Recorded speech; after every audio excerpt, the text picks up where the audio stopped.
여러분 반갑습니다.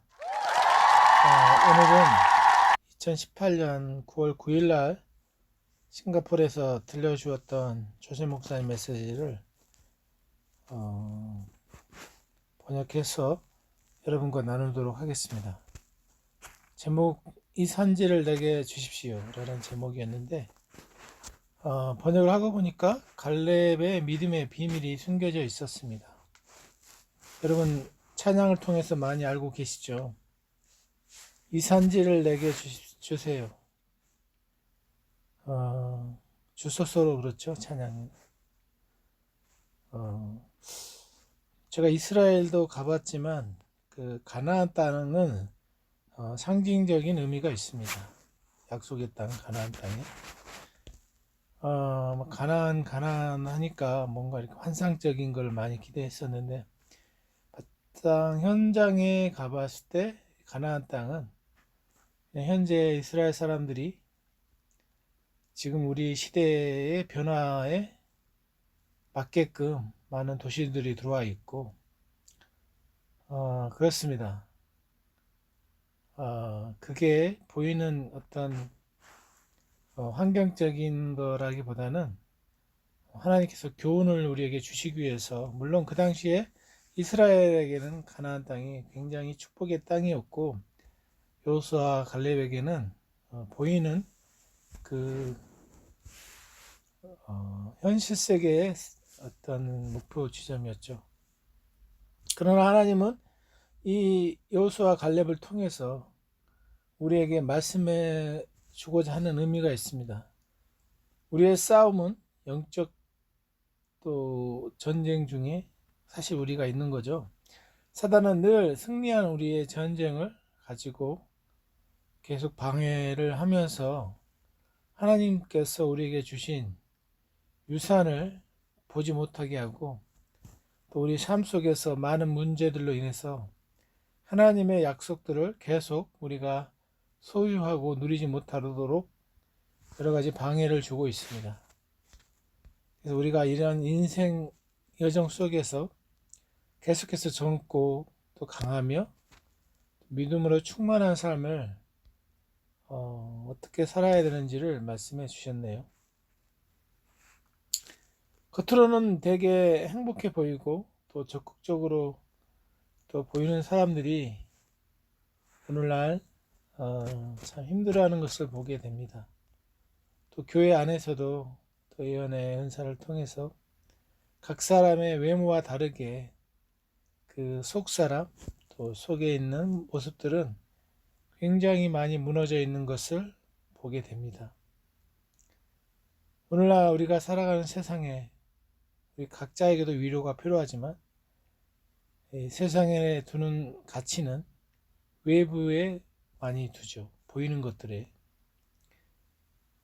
그래서 세상은 서로에게 뭔가 얻을 수 없나, 이런 문화가 형성되어 있죠. 그래서 무엇을 얻을 수 있는가로 그 사람의 가치를 또 매기는 그 사회가 되어 버렸습니다. 교회도 이런 문화는 많이 들어와서 어떤 사역자를 세울 때나 또 어떤 리더를 세울 때 이런 외부적인 재능이나 또 은사적인 부분도 많이 보죠. 그러나 근본적으로 교회는 어떤 그 동기가 순수하게 서로 사랑하는 장소여야 되는데, 이것 또한 쉽지 않죠. 그곳 가운데서 참된 사랑을 발견하고, 또 이 땅에 염려들이 많이 있는데 이 땅의 염려들에 대한 해결책이 그 교회를 통해서 우리가 이 땅에서 어떤 자세로 살아야 되는지를 말씀하심으로 인해서 우리가 또 소망을 가질 수가 있고, 또 우리 가정에서도 많은 외부의 그런 환경적인 것들로 인해서 많이 망가져가는 것을 보게 됩니다. 가정이 사랑의 오아시스가 아니고 비판과 또 이 세상의 흐름에 휩싸여서 많은 가정의 질서들이 무너지고 있습니다. 사실 가정은 언제든지 우리가 쉴 수 있는 그런 피난처와 같고, 또 우리가 실수를 했어도 받아들여지는 장소가 되어야 되는데, 그렇지 못한 그런 문화들이 요즘 우리 시대에 일어나서 굉장히 참 마음이 아픕니다. 그래서 우리가 이 땅에 살아갈 때, 어려운 문제 봉착일 때, 물론 세상의 조언도 필요하지만 먼저 우리가 하나님께, 또 하나님과 동행하는, 하나님의 음성을 듣고 또 말씀을 보는 그런 많은 믿음의 사람들을 만나는 게 우리에게는 큰 축복입니다. 그래서 그런 모임 가운데 기름 부으심이 있고, 그 기름 부으심이 우리의 멍에를 벗겨내기 때문에 참 중요합니다. 어, 이번 강의는 참 많은 말씀들을 많이 인용하셨기 때문에 말씀을 많이 실었습니다. 첫 번째는 다 아시겠지만 우리가 하나님의 자녀로서 유산을 가지고 있다는 것입니다.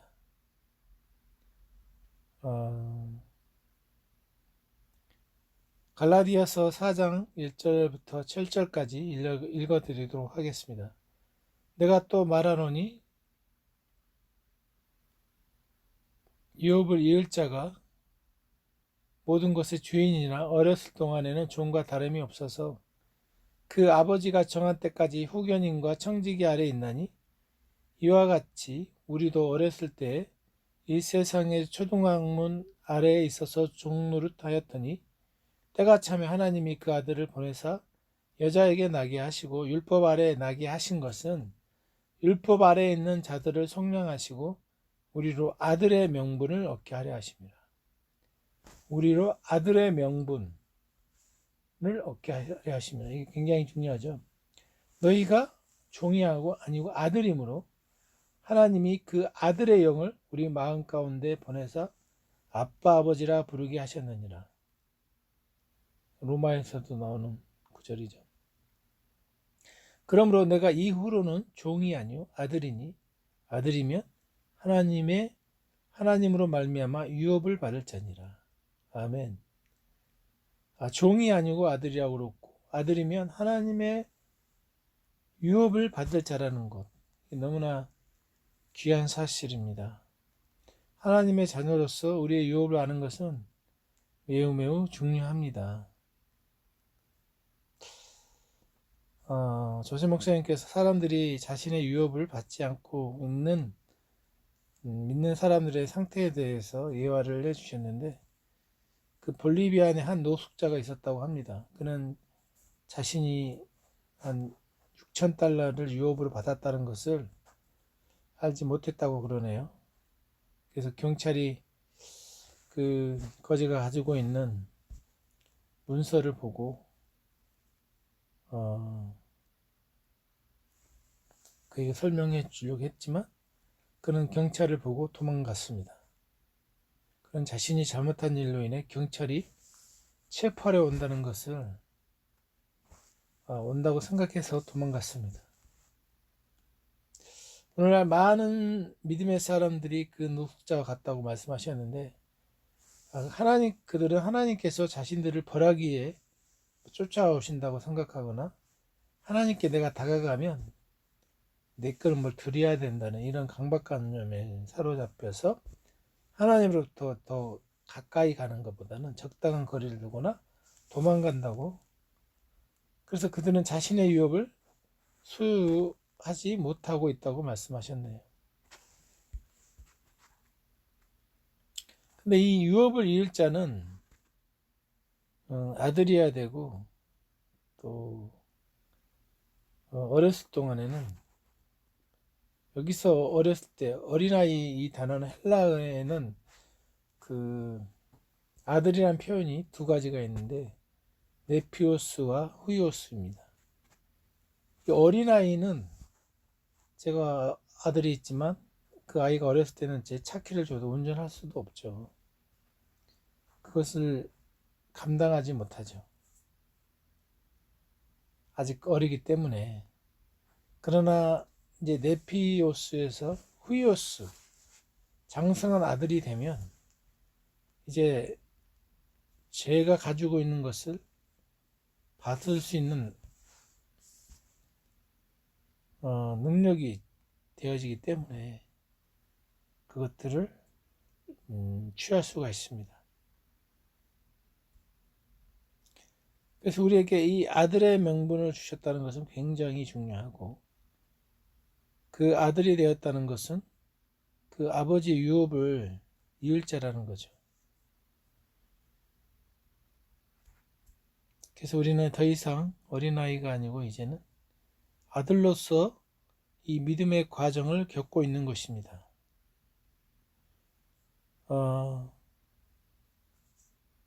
결국은 우리의 유업을 얼마나 많이 소유하는가는 당신이 하나님의 자녀인 것을, 정말 자녀인 것을 힘들고 어려울 때 그때도 알고 있냐 이것입니다.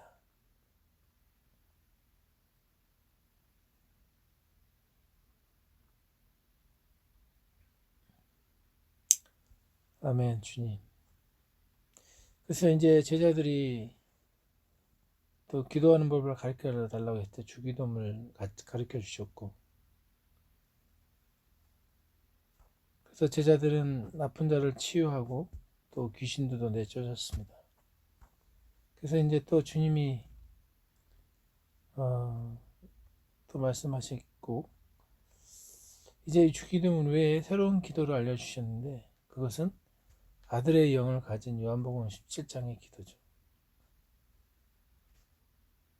하나님을 종으로 보는 게 아니라, 두려운 것이 아닌 하나님 아버지로, 마치 예수님이 기도하듯이 우리도 기도할 수 있는 그런 축복을 받았다는 것입니다.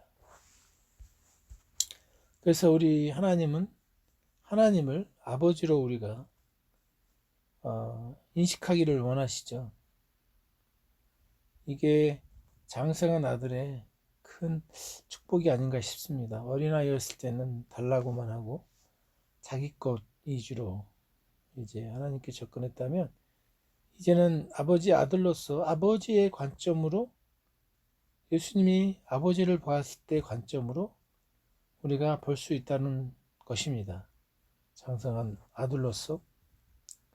그래서 이제 구약의 종으로서의 위치와 이 사고방식으로는 이 새 언약의 축복을 가질 수 없기 때문에, 우리는 먼저 종이 아니고 종의 태도로 신앙생활을 하는 것이 아니고 아들의 관점에서 아버지의 유산을 잘 관리하고 이 땅에서 풀어놓는 그런 성숙한 아들로서의 삶을 살아야 됩니다.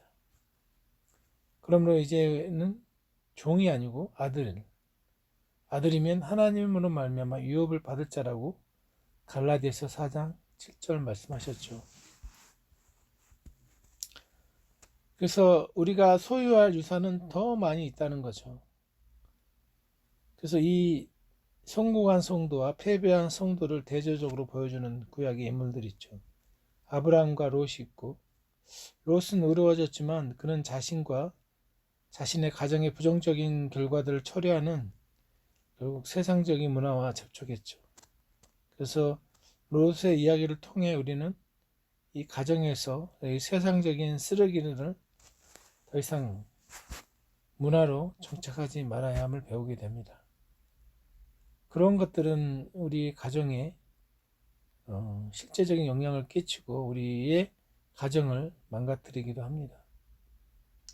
또 대표적으로 이제 여호수아 갈렙을 오늘 본문에 집중적으로 볼 수 있는데, 여호수아는 너무나 잘 알고 있죠.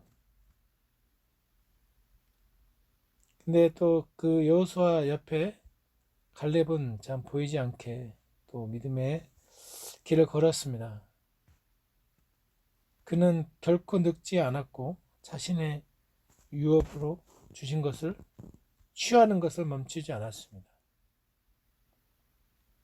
이제 나이가 들다 보니 이제 갈렙에 대해서 또 이 믿음의 후반기에 대해서 많이 묵상을 하게 됩니다. 그래서 우리가 교훈을 얻는 것은 나이를 먹고 가지만 우리 속 사람은 더 젊어지고 또 강건하기 때문에 물론 우리의 육체는 제한된 이 땅에서 주님 오시기 전에 나이가 있습니다. 한계가 있습니다. 그 한계 기간 동안에 우리가 질병 없이 건강하고 하나님이 주신 축복을 마음껏 누리고 또 관리해야 됩니다. 그래서 그런 믿음의 싸움이 우리에게 있습니다.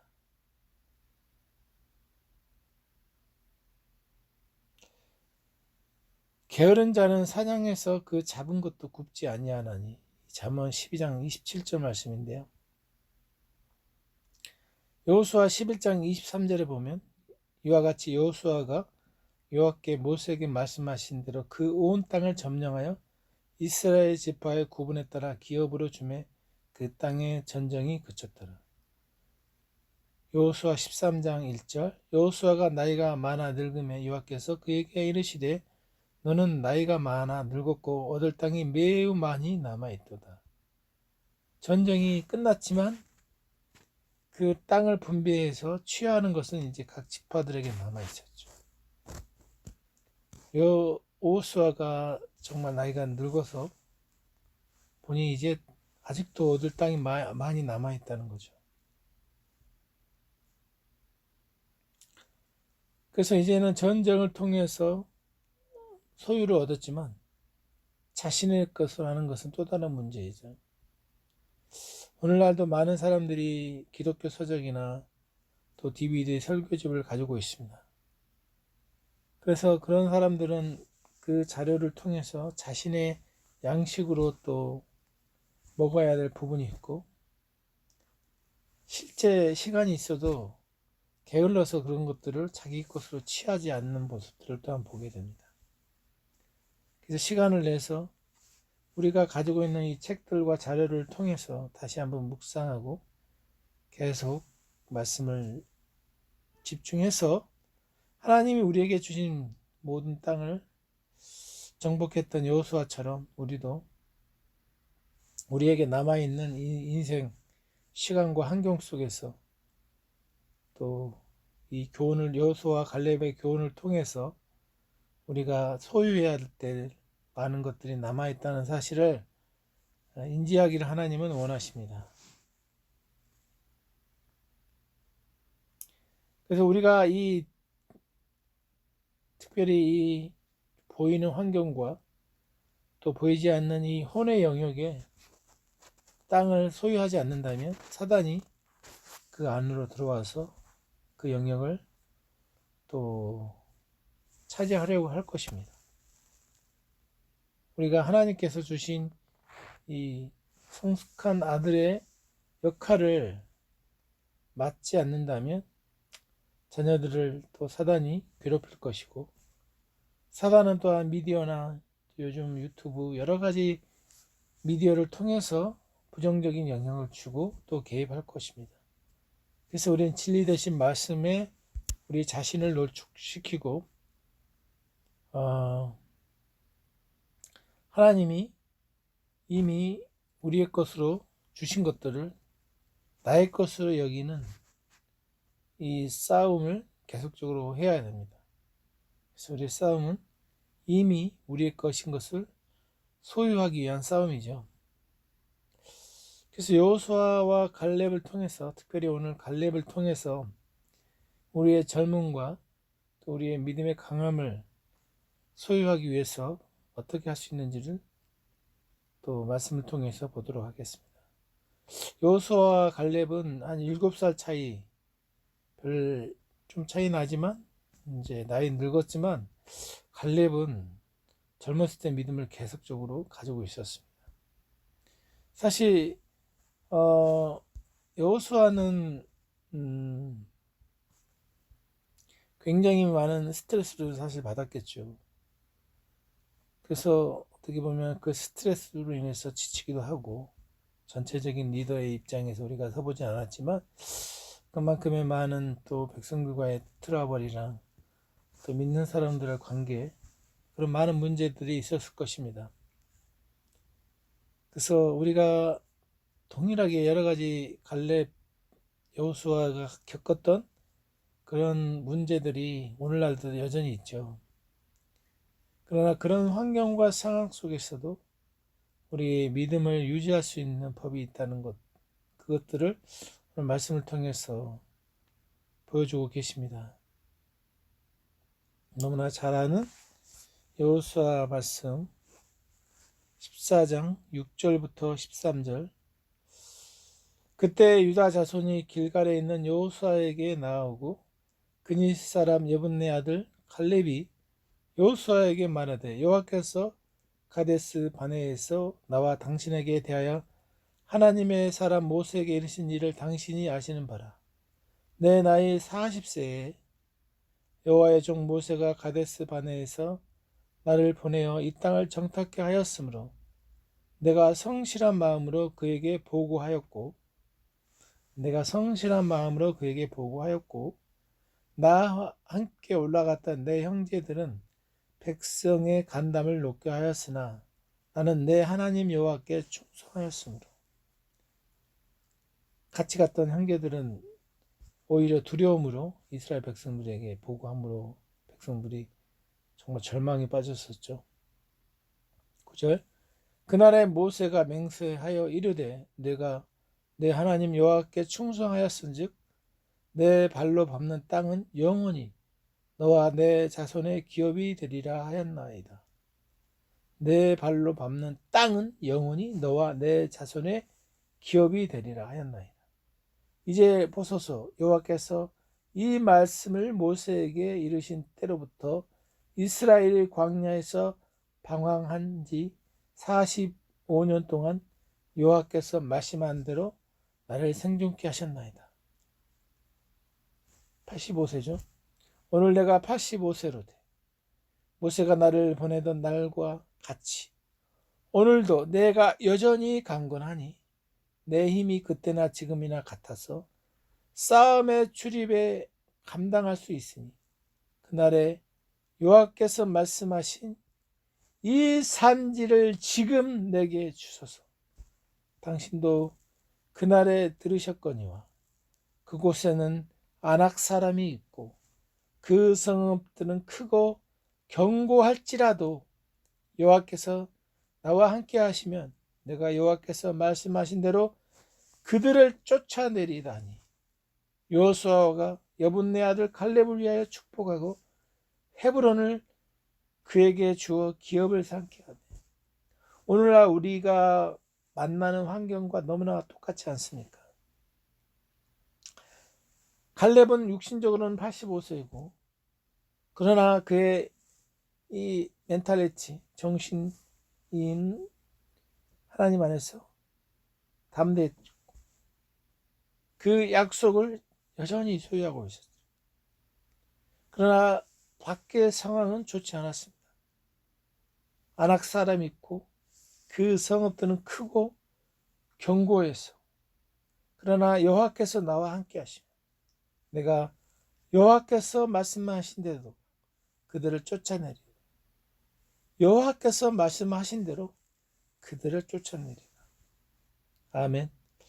우리의 상황과 환경이 두렵고 풀리지 않는 상황일지라도 그 상황 가운데서 여호와께서 말씀하신 대로 우리가 순종하여 나간다면 여분네 아들 갈렙이 취하였던 그런 믿음의 선물들 우리가 취할 수 있습니다.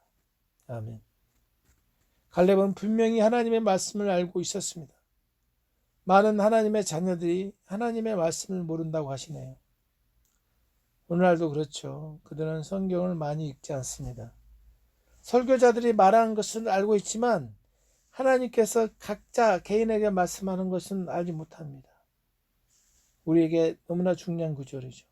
하나님의 말씀과 친밀해지는 시간을 가지십시오. 여러분, 제 카페에 1년 365일 말씀을 묵상할 수 있는 신약 1장, 구약 2장의 글을 카페는 3년째 올리고 있고 저는 이 리듬대로 계속 5년 이상 해오고 있습니다. 이것들이 굉장히 우리에게 중요합니다. 그래서 각자가 하나님의 말씀 계획 없이 읽기보다는 1년의 이런 과정을 통해서 시간 있을 때 말씀을 통해서 여러분 자신을 말씀에 노출시키고, 그래서 하나님의 말씀이 누구의 것이 아닌 내 것이라는 확신을 가지고 우리가 성경을 읽어야 됩니다. 또 하나님께서 우리에게 특별히 또 개인적으로 주시고자 하셨던 것은 말씀이죠. 먼저 말씀을 통해서 우리가 위로를 얻고 거기서 충전을 받아야 됩니다. 환경의 위로는 잠시 줄 수 있지만 말씀은 우리에게 더 크고 명확하게 이것들을 보여주고 계십니다. 그래서 우리가 그리스도 안에서 오늘날 우리에게 주신 유업은 에베소서 1장에 많이 나와 있습니다. 특별히 3절부터 14절까지 한번 읽어보도록 하겠습니다.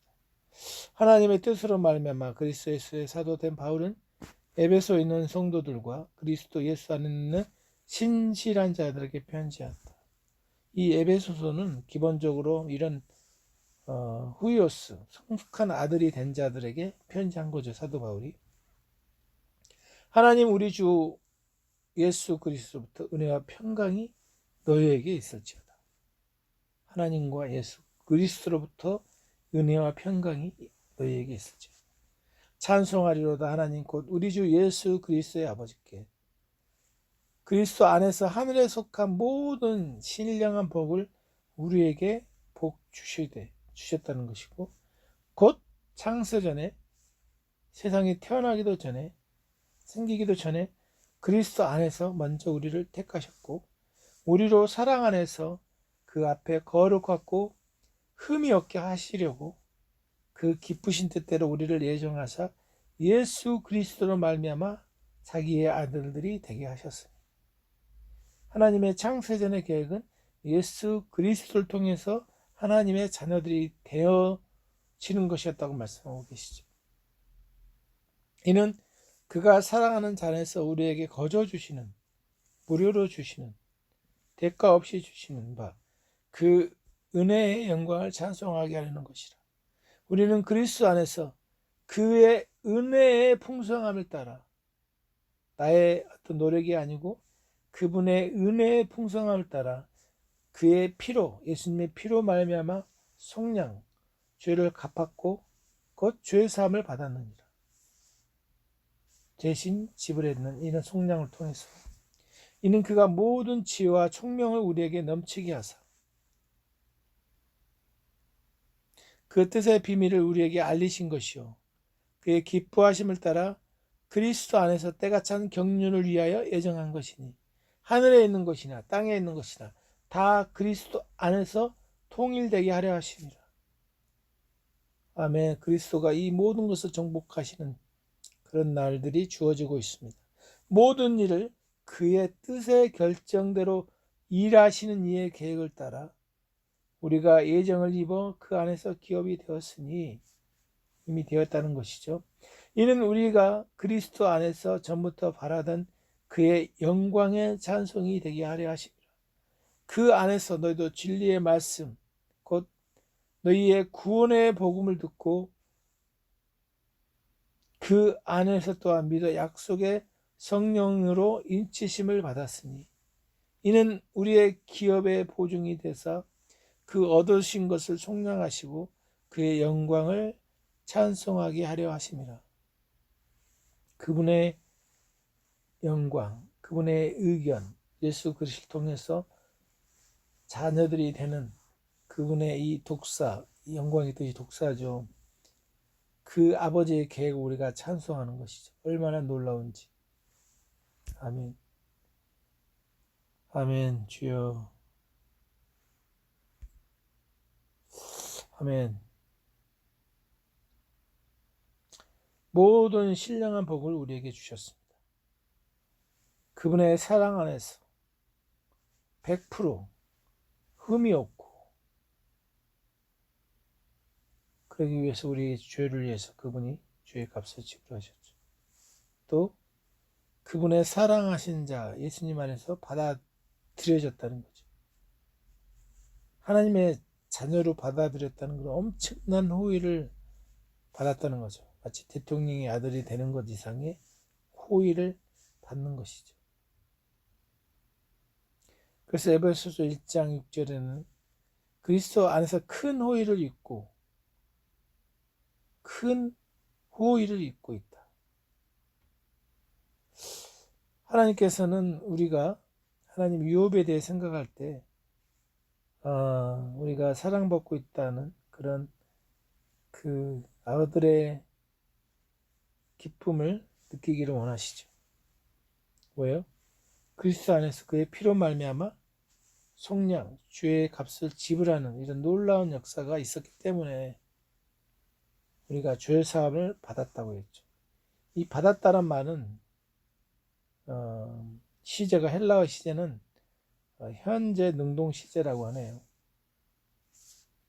헬라어로 받았다는 에코인데 예수님의 보혈을 통하여 구속과 죄 용서를 받았다는 사실이 능동적으로 지속되고 있다.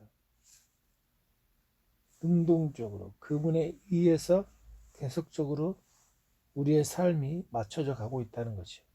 제 상황과 환경은 절망적이고 어려운 과정 가운데 있다는 느낌이 들거나 실제 환경이 그렇다 할지라도 믿음의 영역에서는 그렇지 않다는 거죠. 하나님의 은혜의 그 거대함은 우리가 얼마나 크게 용서받았는지를 나타낸다고 이 에베소서 1장에 대해서 말씀하고 계십니다. 그래서 우리가 영적인 유업을 받았는데 그 유업이 에베소서 1장에 나오죠. 그래서 우리가 다시 한번 이제 이 여호수아와 갈렙으로 돌아가 보면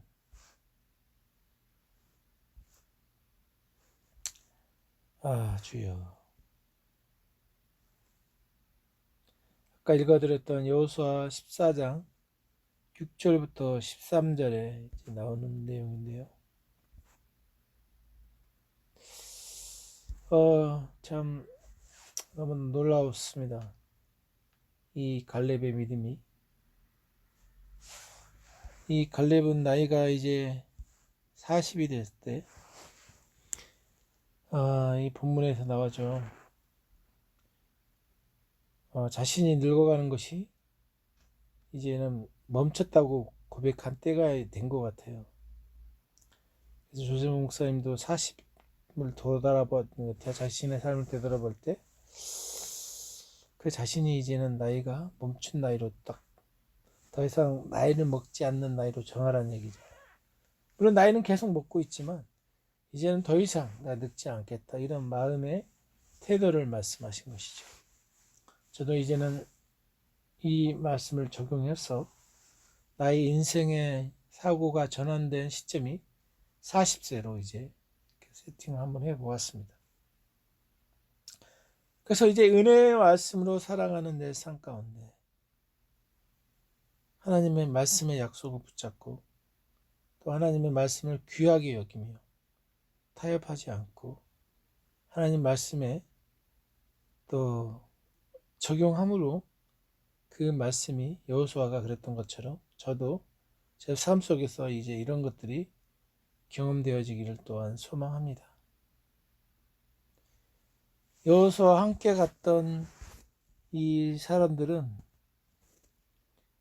참 보이는 환경으로 인해서 마음이 녹았죠. 두려움과 절망이 찾아왔죠. 그러나 여호수아 갈렙은 하나님 말씀을 가지고 있었기 때문에 놀라운 축복의 말씀을 받죠.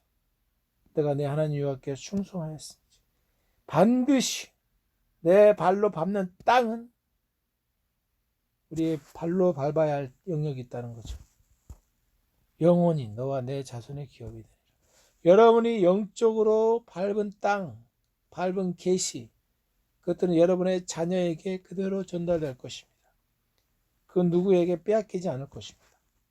또한 그 말씀대로 취한 분위기라든가 환경이라든가 여러분 삶의 혼의 영역에 개척되어지는 그런 밟는 땅, 여러분의 마음으로 밟은 땅, 그 땅은 여러분의 것이 되는 것입니다. 또한 갈렙은 놀라운 간증을 합니다. 여호와께서 자신을 살게 하셨다는 것을 알았습니다. 우리도 우리를 살게 하시는 분이 하나님이신 것을 아는 게 너무나 중요합니다. 우리가 운동도 하고 또 의사의 진단이나 의사의 권고를 받죠. 이런 것도 우리가 무엇을 했기 때문에 받는 게 아니라 먼저 하나님께서 우리를 이 땅 가운데 위험으로부터 보호하셨고 또 우리를 이끌어 가신다는 사실을 우리가 인지할 때 우리가 더 놀라운 삶을, 더 놀라운 믿음을 유지할 수가 있습니다. 갈렙은 모세를 통해서 하신 이스라엘이 자신들의 유업을 주장하게 될 것이라는 하나님의 말씀을 전적으로 믿었죠. 모세에 대한 신뢰가 있었죠. 바로 그때가 갈렙이 늙는 것을 멈추게 된 때입니다. 그는 전적으로 하나님의 약속을 신뢰했고 그 약속을 마음에 온전히 품었습니다. 결과가 어떻게 되었나요? 하나님께서 갈렙이 그의 유업을 취할 수 있도록 젊음과 강함을 유지케 하셨습니다. 우리에게 이건 태도는 너무나 중요합니다. 그래서 갈렙은 모세가 나를 보내던 날과 같이 오늘도 내가 여전히 강건하니 내 힘이 그때나 지금이나 같아서 싸움에 나가서 출입할 수 있다고, 전쟁에 나가서 승리하고 나올 수 있는 그런 담대함이 있었죠. 우리도 이런 육체적인 체력은 약간의 힘이 딸린 그런 상황에 처했다 할지라도 정신력은 이런 갈렙처럼 전투를 위한 체력이 남아있고 또 매일의 삶을 능히 감당할 수 있는 체력도 남아있다고 여러분이 결정하라는 얘기죠. 보이는 환경과 상황은 우리에게 많은 어떤 나에 대한 염려와 근심을 몰고 오지만 이런 것을 몰아내라는 얘기죠. 결론적으로 이건 단지 영적인 계시만이 아니라 신체적으로도 우리가 왕성한 힘이 있다고 말하는 거라는 것이죠. 그래서 이사야 40장 31절은 말씀하시죠. 여호와를 앙망하는 자는 새 힘을 얻으리니 독수리가 날개치며 올라간 같을 것이요 다른 박질하여도 곤비치 아니하겠고 걸어가도 피곤치 아니하리라. 그날에 여호와께서 말씀하신 이 산지를 지금 내게 주소서. 갈렙은 85살이었지만 여전히 강건하고 젊었습니다. 아멘. 여호사에게 담대하게 고백을 하죠. 그래서 하나님께서는 갈렙에게 늙었다고 말씀하지 않았습니다. 그러나 여호수아는 늙었다고 또 하나님 말씀하셨습니다. 하나님께서 갈렙의 젊음을 유지케 하신 것이죠. 하나님께서는 갈렙이 그의 마음에 품었던 그 말씀을 존중해 주셨습니다. 그 말씀이 나오죠. 여호와께서 나와 함께 하시면 내가 여호와께서 말씀하신 대로 그들을 쫓아내리이다. 이 히브리서를 보면 만약 여호와께서 나와 함께 해주신다면 머뭇거리는 자세가 아닌 여호와께서 나와 함께 하시기 때문에라는 강한 확신이 있는 자세가 나와 있습니다. 갈렙은 하나님께서 여태껏 자신과 함께 하셨다는 이런 확신이 있었습니다. 아멘. 아멘. 우리도 이런 확신을 가지고 참 취했으면 좋겠습니다. 갈렙의 딸도 이런 같은 고백을 했죠. 갈렙이 여호수아에 보면 15장 16절부터 19절 보면 갈렙이 말하기를 기랏세벨을 쳐서 그것을 점령하는 자에게는 내가 내 딸 악사를 아내로 주리라. 이 기랏세벨이라는 히브리어는 책의 도송이라는 뜻이 있는데 결국 하나님의 말씀이라는 거죠. 그 갈렙의 딸은 악사가 있는데 가장 갈렙에게는 가장 값진 어떤 재산이었죠. 딸은 이에 상징적인 계시적인 그 속에 숨겨 있는 뜻은 결국 기아셉이란 그 히브리어 원어의 뜻이 책의 도성이라 하기 때문에 결국 하나님의 말씀에 능숙하고 말씀을 주장하는 사람들은 자신들에게 가장 중요한 것을 취할 수 있는 능력이 있다는 놀라운 말씀이 숨어 있죠. 아멘. 갈렙의 딸 악사를 아내로 주겠다고 이렇게 고백했던 것처럼 기라세벨은 책의 도송, 하나님의 말씀입니다. 하나님의 말씀에 능숙하고 그 말씀에 나와 있는 것을 주장하는 사람들은 자신에게 가장 중요한 것을 주겠다는 이 갈렙의 고백처럼 우리에게도 실제적으로 이런 것을 주신다는 거죠. 하나님의 말씀에 능숙하게 될 때 우리는 우리에게 값진 것을 취할 수 있는 능력을 갖게 됩니다. 이게 포인트입니다. 하나님의 말씀에 능숙하게 될 때, 능숙하게 된다는 것은 마치 우리가 운전을 할 수 있는 그런 나이, 그런 힘이 있는 신체적으로 또 전식적으로 이런 것을 말하죠. 그래서 우리가 영적으로 이제 청년 또 영적인 아비가 돼서 우리에게 값진 것을 취할 수 있는 여러분이 되기를, 저와 여러분이 되기를 축복합니다. 결국은 온니엘이라는 사람이 기라세벨을 정복한 유일한 사람이었죠. 그의 이름의 뜻이 하나님의 사자, 즉 예수님을 나타내죠. 계시록 5장에 보면 오직 유다 지파 사라자만이 하늘의 두루마리를 펼 수 있었습니다. 결국 하나님의 말씀을 열어주실 분은 오직 예수님 뿐이라는 거죠. 예수님과 함께 할 때 우리는 말씀에 능숙해지고 우리에게 소중한 것을 취할 수 있게 됩니다. 예수님을 좋으신 분으로 여러분 알고 계십니까? 예수님을 단지 사복음서에서만으로 알고 계십니까? 내게 복을 주소서. 아버지께서 나를 내게 땅으로 보내시오니 샘물도 내게 주소서. 갈렙의 딸도 결국 갈렙의 고백을 동일하게 합니다. 계속해서 딸도 취해 나갑니다. 그녀는 그 땅에 불법 거주자리에 있는 것이 달갑지 않았습니다. 그래서 그녀는 샘물을 요구했습니다. 그녀는 윗샘과 아랫샘을 요청했습니다. 우리 그리스도인이 살아가는 그 샘들은 어떤 의미가 있을까요? 오늘날 우리에게 우리가 이 말씀을 읽을 때 우리가 말씀에 능숙하게 될 때, 잘 다룰 때 우리는 적재적소에 잘 능숙하게 된다는 얘기는 그 말씀이 우리 환경 가운데서 능수능란하게 쓰인다는, 적용할 수 있다는 거죠. 어떤 상황과 환경 가운데 어떤 말씀을 이 상황 가운데 적용해서 내가 취해야 되는지.